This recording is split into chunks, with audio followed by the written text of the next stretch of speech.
Pasado simple auxiliar did. El pasado simple es un tiempo verbal del pasado que se utiliza para hablar acerca de hechos o acciones que han sucedido en un tiempo anterior y que no guardan ninguna relación con el presente. Ejemplo: ¿te comiste mi comida? Como el mensaje de esta imagen, comiste es un verbo que está en pasado, aluciendo a un hecho o a una acción que se sucedió en un tiempo anterior. En el segundo ejemplo, observo que dice, puedo leer, la niña lloró cuando se cayó. Tanto el verbo llorar como caer están en su forma en pasado, es decir, no guardan ninguna relación con el presente. En el pasado simple solo vamos a utilizar un auxiliar con los pronombres personales, es decir, I, you, he, she, it y we siempre van a estar alrededor del auxiliar did. Pero para poder entender mejor cómo formular mis oraciones con el pasado simple, necesariamente debo entender el concepto de lo que son los verbos regulares e irregulares. Analicemos el primero de ellos, verbos regulares. Los verbos regulares se forman agregándoles ed al verbo. Ejemplo, work, worked, es decir, trabajo, trabajé. Pero, ¿qué sucede si el verbo termina en e? Bueno, sencillamente solo le agrego la d.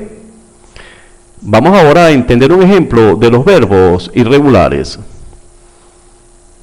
Observen que en el caso de los verbos irregulares cambia la situación. Es decir, voy a formar mi pasado de manera diferente, de manera irregular. Y la única forma en que tengo de aprenderme estos verbos es de memoria. Es decir, observo, speak, presente, hablar, spoke, pasado. Resumiendo un poco, los verbos regulares los voy a formar agregándoles ya sea una d o una ed para formarlos. En el caso de los verbos irregulares, los voy a formar de manera diferente y debo aprendérmelos de memoria. Analicemos un primer ejemplo que dice así: They were in an office yesterday. Ellos trabajaron en una oficina ayer. Si observo la oración, me doy cuenta que el verbo tiene ed, lo cual indica que es un verbo regular.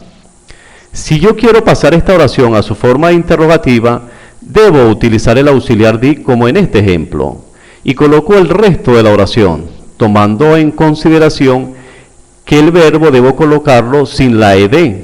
Pero, ¿cuál es la razón? Sencilla, que el auxiliar está presente en la pregunta. Ahora vamos con la respuesta afirmativa y negativas cortas. En ambos casos estoy utilizando el auxiliar did, pero donde debo poner especial atención es en la respuesta afirmativa larga. Observen que en esta respuesta no voy a utilizar el auxiliar. Es muy importante. Como no voy a utilizar el auxiliar, debo agregar la ed a mi verbo. Me vengo ahora a la respuesta negativa larga. En el caso de la negativa larga, sí utilizo mi auxiliar, pero al usarlo me obligo a quitarle la ed al verbo. Resumiendo, si la oración es afirmativa larga, lleva la ed. En el resto de los casos, ya sea que sea interrogativa, afirmativa corta, negativa corta o negativa larga, van a llevar el auxiliar. Ahora veamos un ejemplo del pasado simple, pero con un verbo irregular. Mary spoke English last week. María habló inglés la semana pasada. Observen que el verbo está en pasado. Si queremos transformar esta oración en su forma interrogativa, recuerden que tenemos que colocar el did al principio de la oración. Va a quedar de esta manera: Did she speak English last week? Ella habló inglés la semana pasada, Pero observen qué sucedió en la oración. Utilicé el auxiliar did, pero mi verbo cambió. Recuerdan que el pasado del verbo speak es spoke, pero como la estoy haciendo interrogativa y el auxiliar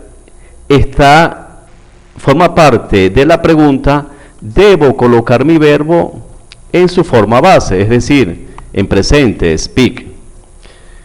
Ahora, vamos a responder afirmativa y negativa cortas. En el caso de las respuestas afirmativa y negativa corta, en ambos voy a utilizar mi auxiliar did. Veamos ahora el ejemplo de la afirmativa larga. Observen que en este caso la oración dice, yes, she spoke English last week. Sí, ella habló inglés la semana pasada. Pero especial atención con el verbo, porque el verbo está en pasado. Este es uno de los errores más comunes que cometen los estudiantes de bachillerato. Es decir, no hay posible confusión. Como no tengo el auxiliar presente, en la respuesta afirmativa larga necesariamente tengo que colocar el verbo en pasado. Pero ahora observen la respuesta negativa larga. En la respuesta negativa larga, como regresó mi auxiliar did, mi verbo nuevamente regresa a su forma base, es decir, a la forma en presente. Resumiendo, en la primera oración, que es una oración, digamos que afirmativa, el verbo está en pasado. Cuando la hago interrogativa, que utilizo el auxiliar did, el verbo queda en su forma base. Cuando la respondo afirmativa larga, el verbo cambia porque no tengo el auxiliar ahí presente. En la respuesta negativa larga, como tengo el auxiliar, necesariamente debo colocar mi verbo en su forma base o en presente.